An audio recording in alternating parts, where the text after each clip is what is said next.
soon as we can, but also without shortcutting too much, right? So what is making it difficult for companies to offer refilling? Let's be particular on personal care and home items, not food, not food. That's because I guess that's a little bit more obvious, right? Like if it's something that you consume, you're a little bit more iffy about it if it's refilling. But what if it's just something you put on your skin? What is making it difficult?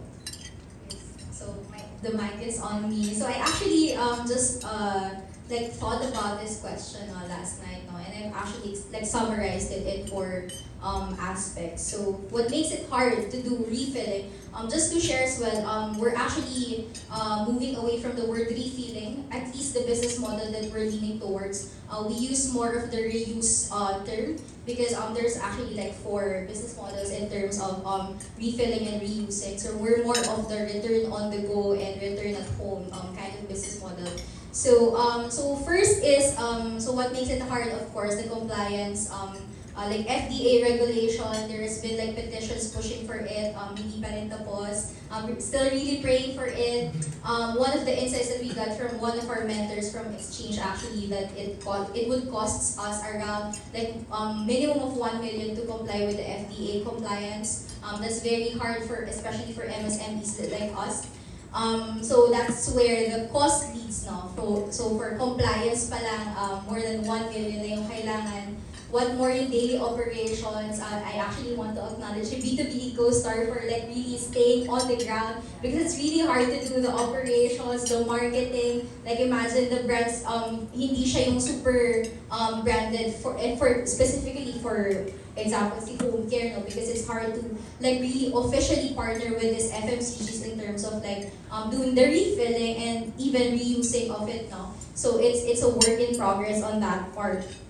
And so the next is of course like safety, the tendency to have like cross-contamination, inadequate sanitation, improper storage. And I have this story actually just last year we had a conversation with Anna of the owner of Human Nature. They were really enthusiastic about starting this initiative with us. But then yun nga, parang there's really the challenge na the refilling initiative, hindi naman talaga most of their sales come from that.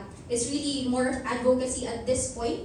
And the greatest challenge actually is if people go to their store and that it's not like in a way that 100% sanitized, clean, and dry, they won't accept it. So that's one of the barriers, no?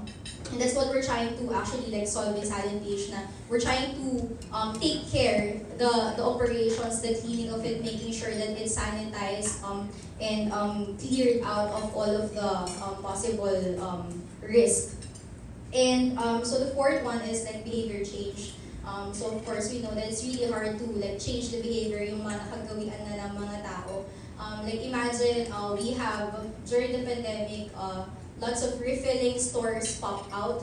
But then one challenge that we have spoken to them with as well is so the operations goes like you have to go to the physical store in order to refill for most of the time. So dun sa behavior change pa lang na parang talaga parang people parang I would need to go out of my way. For example, I want to go to B2B EcoStore. So I'm from Materos. And then there's QC, no? Like as much as I want to do that, that's one factor that we could that's really hard for the behavior change, like among other things.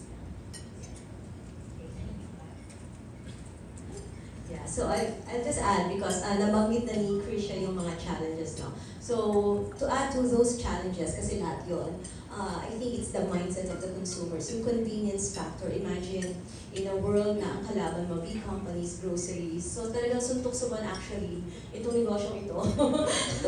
na talagang driven muna for passion to change the system and instilling a paradigm shift and being a thought leader, as you mentioned, Anna, trying to explain to the customers why it has to be on the why level. So the challenge here is the convenience and again yung sanitation practice. So we have to explain to the customer. Sometimes we will just mention na, can we just exchange kasi ayun sa amin dry na and all kasi sila dala nila basa and all. So yung mga ganong bagay, those things. So, yun yung mga major challenge. Plus, of course, yung convenience nga na, maghihintay pa ako na ganun. Di ba? Kasi, pero sa grocery, kukunin mo lang yung lahat. So, all of those things you need to be, are hurdles for us, no, to make the business fly.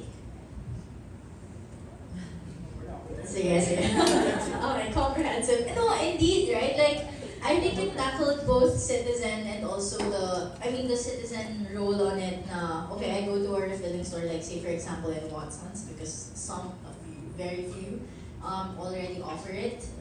And I go there, tapos my plastic bottle is, I don't know, may konti pang shampoo. Hindi ko na rin sa maayos. Will they accept it or not? Alam mo yan, may mga ganun pa na consideration. And this is non-food to begin with, right? But I guess you mentioned something about the FDA. Like, can you maybe just level everyone in the room? Like, aside from, tell us about this FDA compliance thing that you were talking about. What makes it a challenge? What is the blocker there especially? And maybe Carlo, you Sure, I can can start. So, yeah, I mean, go a ahead. quick background. So, sila Ate Ana, human nature, when we were in government, so I was working for one of the Senate offices there. And so, Ate Ana and all the others sort of approached us. Can you help us lobby to FDA to, make space for something like this? And it was so hard. And essentially, they said no. In short, and to be completely honest, this is not the only issue that FDA is very adamant. They're pretty much adamant everywhere. And on one hand, I can appreciate that because they're fighting for our safety and our, they don't want us to be contaminated with germs and stuff. And so I can sort of appreciate that. But what we were hoping for, at least in the conversation, was, for example, can we have spaces where maybe the law is not super strict, so that you have a sandbox. If you're familiar with the startup sandbox for fintech, can we have something similar for the circular economy? No interest. Zero. No, I mean, we threw every potential sort of modality to try something. So they wouldn't want to be involved in any of it because I guess they're mandated to be that way. And so it's been, 5-7 years since we've been sort of fighting for this. No movement at all on the national policy side. There are some local governments who are interested in yung mga open Sunday markets na may refilling and stuff like that, and maybe they're not super strict there because they're micro entrepreneurs, and so they're not super crazy about that. But for example, si Quezon City government, if you're familiar with sila Monayap, they've been encouraging this also, and they reached out to FDA also, and so FDA said yes, let's have a QCLGU FDA partnership, and I don't know the budget on how things, but that also didn't really amount to anything. But they're just easier to contact, but it sort of just ends there. And so part of the frustration is what then, right? And so honestly, wala akong sagot doon. So parang, but that's the context. If you're asking for the context as to why FDA is an issue, that's sort of the context. Yes, Jonas. Because I used to have conversations with DTI on this. The main concern of the FDA is if somebody gets sick, sino yung responsible? Yun lang. It just boils down to that. They could not figure that out yet. Waiver na lang. Yeah, I was wondering. Try that. Yeah, yeah. Yeah, No. but FDA is the strictest kasi of all the agencies when it comes to these things.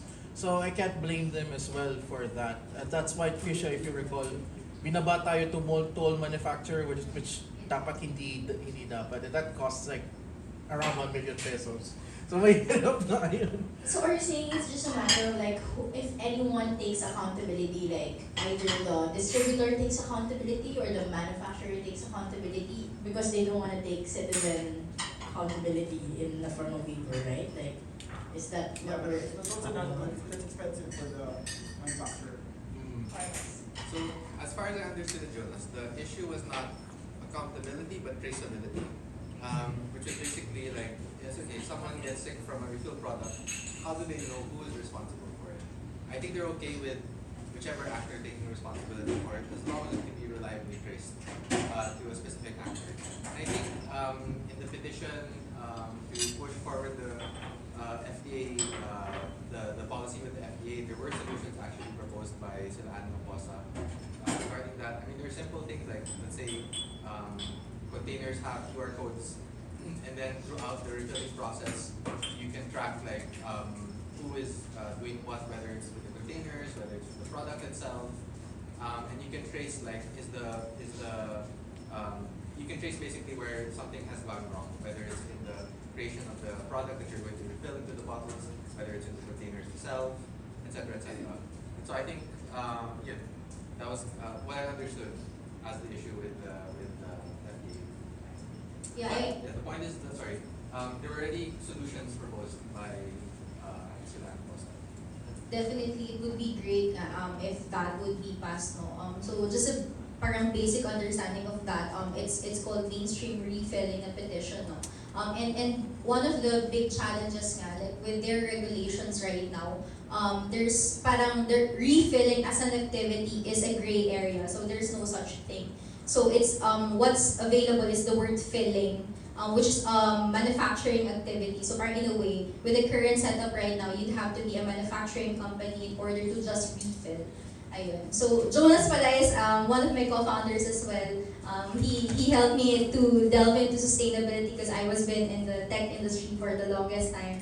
And so ito yung mga things that we've actually like engaged for the last 4 years. So FDA problem is really challenging. That's why we're actually shifting yung what I shared from Silent Swap. We're still trying to, alam mo yun, drive the conversation, have the right partnerships. But we're also introducing nga yung Silent Cup as a parang first step into this journey again.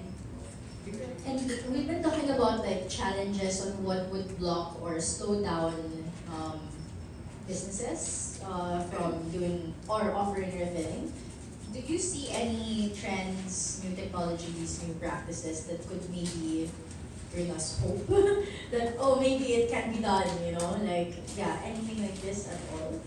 Yeah. Siguro if I could share, share ko na to kay Angeli, I actually rested for like 6 months because this like really pushing forward to do Silent Swap is really tough. Like I didn't want to go to the white label kind of thing muna because there are people like doing it. I really wanted to like work with the bigger companies. But I think one of the major factors why I got back and pulled into this na you have to do this is because of the opportunity with the EPR talaga. Na parang as one of the conversations I had, parang there's like parang aside from diversion like certification, there would be like reduction certification and there would be like needed compliance in order for them not just to divert but to also like reduce the plastic that they generate in the first place. And I think second that gives me hope. So I'm actually part of Prevent Waste Alliance. So it's a group that was built by GIZ, and it's actually they have sub-working groups for plastic, textile, e-waste. Actually, they have. So I'm part of the plastic side of things, and we have a more sub-working group which are reusable solutions like worldwide. And there's so much opportunity, like there's one in India, they have like the machines na to do the refilling. Like there's a problem, diba, like with the viscosity, like meaning pag when you refill parang bagal dun sa ano, yeah. Well, even human nature has a solution for that, but then there are like machines na available in India. We actually wanted to test it here in the Philippines to just tinker on the stuff.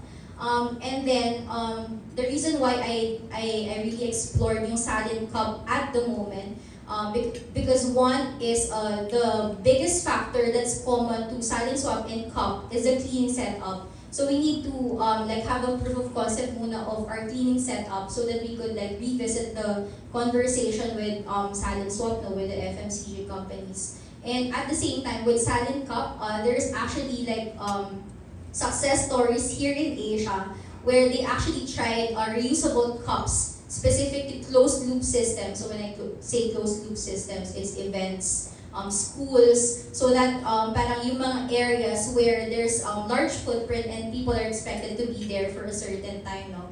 And that the return rate of the cups is actually like 90 to 92%, which is really great kasi nga parang dati we actually had a yes with one, so I can say naman, Dot Coffee actually like said yes to partner with us to do reusable cup. But I was the one hesitant because the cups that we will be using are expensive. Like for a small so it's less than 50 naman. But imagine we plan to have it as reused, like very minimum cost. But what if Sir.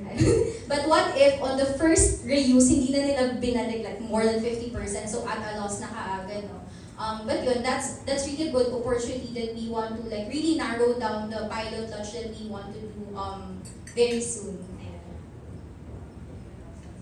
On the technology, as mentioned by Krisha, it would really help on the dispensers, no? Kaya lang, for a small business, it's very expensive. So, sa mga engineers dito or yung mga nag-isip ng business, kasi lagi imported. So, baka, kasi ngayon talagang manual thing. So, it would be great. No? Also, it would reduce the handling. So, it minimizes the contamination if everything would be parang yung automated na. But, exploring that, we realize it's a big, very audacious goal for us at this point. So, we hope to reach there, to reach that point at one of these days. Actually, Sentinel has one of the bombs that we're testing out. Right? Ayan. So, you might want to explore. So the other trend that I'm sort of seeing, it's not just for refilling personal care, but there's a use case for personal care refilling. Is this whole idea, I'm sure, parang product as a service. So instead of you buying a product, you're sort of renting. So for example, the cups idea is a similar concept. If you can sort of stretch that to other products. The tricky thing now with products as a service, as a business model, is it requires some tech for tracking. So what Carlos mentioned earlier about QR codes and all that other stuff to make sure that the product goes back to the loop, etc. So, but there are moves there, and it's interesting. So there's a movement to use software to do that, but it's not yet sort of mainstream. But that's an opportunity that we can sort of watch out for. I think aside from technologies, I wonder if you also see some trends in terms of, okay, maybe not policy, but I guess citizen or consumer trends. Because I've seen the study of Kantar, they're part of the NOIPI Coalition. Okay, sorry.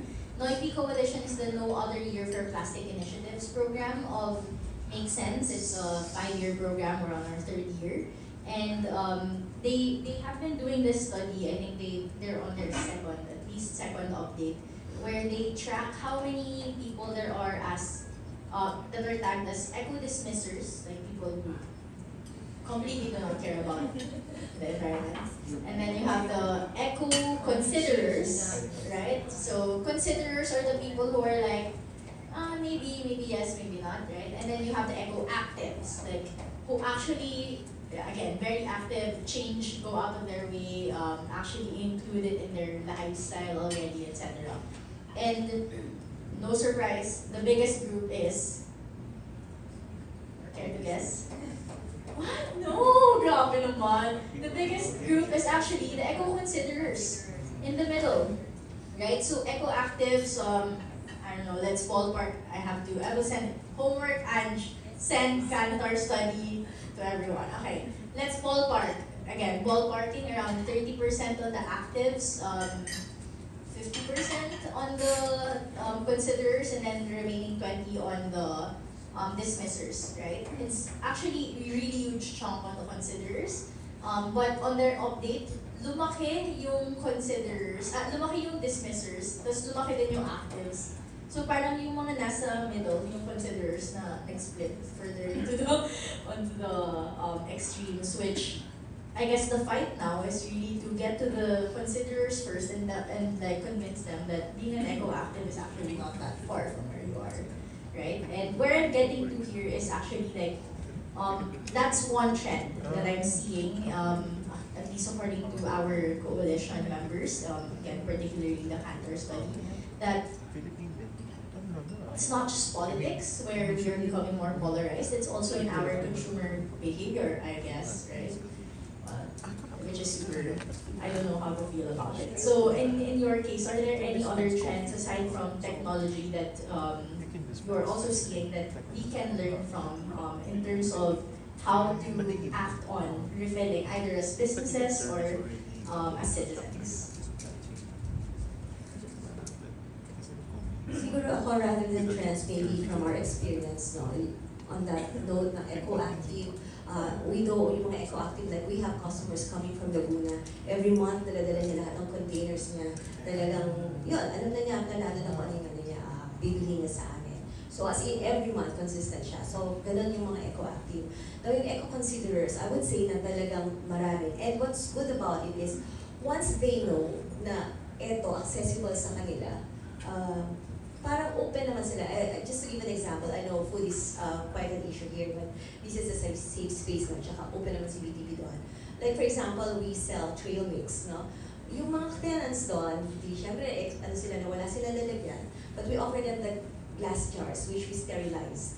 So, dala yun, so doon namin ilalagay, and then, we noticed that in the process, babalik sila, dala-dala na nila yung glass jar, paparefill nila. So, nasanay na sila. So, di ba, parang before kasi parang, okay, paper bag, pero sabi namin, puno pa rin yan, di ba? So, ito, pwede mo na gamitin. Kahit kami na yung maghuhugas for you, papalitan namin ng bago. So, pupunta sila, babalik na yung glass jar, and then we give them a new one. So, they're open to that once it's accessible to them. So, kumbaga, there's hope in that. As a matter of fact. Yeah, I think I want to reiterate on that, no, na it's really about the convenience and accessibility pa rin at the end of the day. And that's the main reason then why we switched from refilling perspective with the consumers versus like swapping, which is they're familiar now with the swapping of the carboy containers for water, no. So it's really about like them receiving the filled up containers and swapping back the empty containers. Giving them the ones that are filled up and them giving to us the empty ones. So I think it's really like it all boils down to that, like convenience and accessibility. Okay, if nothing to add, sure we're papakin. Okay. Sige, okay. I'm actually down to my last question and we can go into our breakout groups already. I don't know how to put this quite more eloquently, but I guess on a simpler way, like why focus on reuse and refilling? Again, like if one of the biggest challenges is really the production of it all, why are we here talking about Sure, I can this? start with that. So, reusability as a whole, and not just refilling, especially. So, for me, the best, other than the eventual sort of cost-benefit analysis, the other thing that at least in the clients that we speak to that resonate with them, when you track and when you ensure that there's a closed loop of whatever the item is, so whether it's personal care, whether it's packaging materials, whether it's equipment or machines, that guarantees in some way, guarantees to you some access to the items, and there's a sort of slow realization that yes, there's the ESG and all that stuff, you'll have to comply over time, but also just you'll have very limited raw materials over time, and the value for having sort of a circularity mindset in your company gives you access to that raw material or that sort of item at least more sustainably, because that will guarantee sort of future production of your whatever it is that you're sort of making, right? And so that I think there's more awareness now that you need to recycle, you need to reuse, you need to sort of do all of these things, because we can't sort of, there's the pandemic sort of surfaced that supply chains are very vulnerable and we don't have forever access to many of these items. And so if we can continuously, and that's why product as a service is a sort of a trendy business model, because you always have access to the product. So if you've heard of Michelin tires, they now have tires as a service. Philips has lighting as a service. Instead of you buying their products, you're renting it from them. That way they have their bias is to get it back from you, because they want those items, they want to reuse those items because they'll guarantee some sort of raw material and or other sources of supply over time. So for me, that's why it's good to do reusability. There's actually no sort of way out of it, similar to recycling earlier, which you just have to do it. And so over time, I think that will just be more popular. For us, reuse, back to basics EcoStore, we promote the zero waste lifestyle. And so our goal, we tell our customers, our friends, that not anything against recycling, but recycling is the last resort. And that our aim also is to reduce the amount of materials that go to recycling. So that's why, to do that, of course, we have to normalize the reuse. The reuse, of course, we reuse, and then the reusing of things and maximize the value of this material before it goes to the land. Right. So the question really is why go with the reuse route, no? I think generally in terms of solving this plastic waste problem globally, we have to think of it. We have to think of more holistical goals, holistical like initiatives, diba? And activities like really closing the loop. So it's not enough that we recycle our way out of this plastic mess. Like imagine globally 9% of recyclable items are the only ones that are recycled, diba? It's not enough.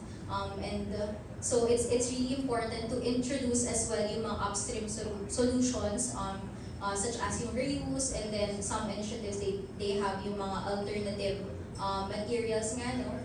And I guess like thinking about reuse back versus like looking at alternative materials, I think my stand on that is just remembering during the pandemic, parang parang the story that goes around is parang plastic is bad, period, di ba?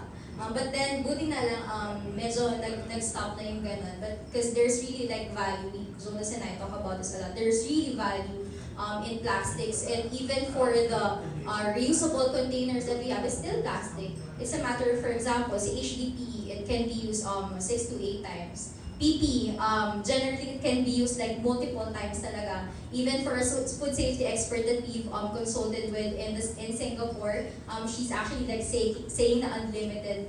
I think the biggest factor lang, whereas it cannot be reused, is like the perception, like the physical like tears of it. So it's the only factor, diba? But technically you can really reuse. Ayan, sige, si Jonah has to add. But yeah, I guess reuse versus alternative materials, kasi nga my concern with alternative materials is like, so one time use din siya, so it adds up to yung mga waste pa rin natin, di ba? So kahit mahirap yung journey sa reuse, it's really one solution that we're pushing for. Yeah. Thanks, Krisha. And let's thank our panelists. I know you have questions. I know you have things to say. We'll bring out into your stuff. Can we count off 1 to 4, please? 3, 4. 2, 3, 4. 3. Okay. Group 1, Group 2, Group 3, Group 4. Okay. Assemble. And may I have Danny, Mia, who was the other person that I said? Ali. Mamaya. Sige, Ali and Von. Okay, again, Group 1, Group 2, Group 3, Group 4. And then I have Danny, Mia, Ali, and Von. Ali, pa-flash naman. Wala kang flash naman. And voila. Panel speakers, can I please have you for 5 more minutes? Just go to the back. I have to talk to you. Are you already here? Group 1, Group 2, Group 3, Group 4? And make sense, people, if you can bring a note-taking thing.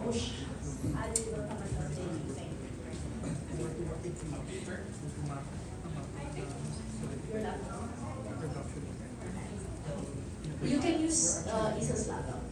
Okay.